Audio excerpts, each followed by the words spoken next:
Yang saya sampaikan pertama bahwa ini adalah resolusi pertama Indonesia selama berada di Dewan Keamanan PBB.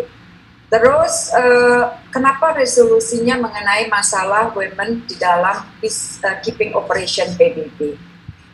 Kalau kita lihat dalam beberapa tahun ini, kita melihat bahwa isu women, peace and security itu terus diarus utamakan di dalam politik luar negeri Indonesia.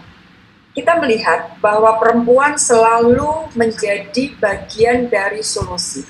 Bahkan selama pandemi ini, kalau kita bicara mengenai UMKM dan sebagainya, di situ kita melihat perempuan. Jadi saya sangat memiliki keyakinan yang tinggi bahwa di semua hal, perempuan akan mampu menjadi bagian dari solusi, termasuk pada saat kita bicara mengenai isu perdamaian dan keamanan.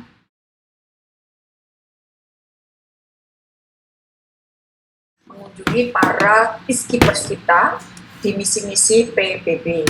Nah, disitulah saya melihat bagaimana peran perempuan ini sangat diperlukan di dalam misi perdamaian dunia. Karena di wilayah-wilayah konflik tersebut ada misalnya kebiasaan atau tradisi memang kalau misalnya perempuan dia lebih nyaman bicara dengan perempuan dan sebagainya, sehingga khusus untuk wanita dan anak-anak peran peacekeepers perempuan ini akan lebih lebih masuk ke mereka.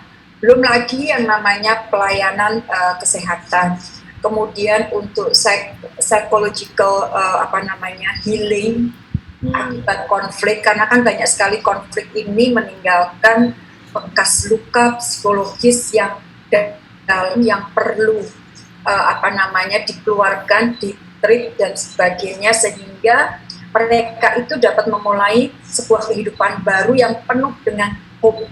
Nah, disinilah saya melihat dan saya menjadi lebih yakin. Kalau dulu mungkin saya tahu bahwa ada keperluan itu, tetapi setelah saya di lapangan, saya melihat, maka keyakinan saya ini menjadi semakin kuat, dan saya kemudian berjanji bahwa ya, kita akan coba terus utamakan isu perempuan dalam perdamaian dan keamanan. Ya, maaf, di negara mana saja contohnya yang ada masukan? UNIFIL itu di Lebanon. Ya? Kalau tidak salah jumlah peacekeepers perempuan kita itu 158 dari 2.800 something peacekeepers Indonesia. Dari segi persentase masih kecil.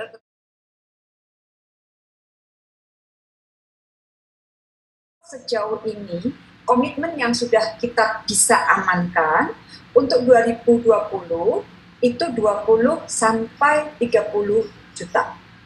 Sementara 2021, the whole quarter, the whole year, komitmen yang sudah kita bisa amankan adalah 290 sampai 340 juta.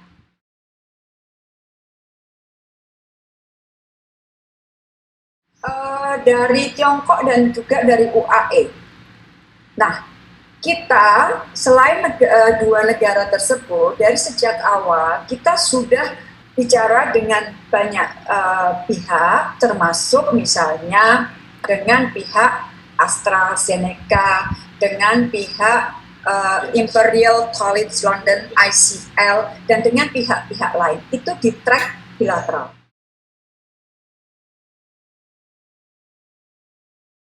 Saya kira semua negara pada prinsipnya sekarang masih menutup perbatasannya untuk lalu lintas umum warga negara asing. Seperti yang kita lakukan. Kan memang warga negara Indonesia dihimbau untuk sementara tidak keluar dulu.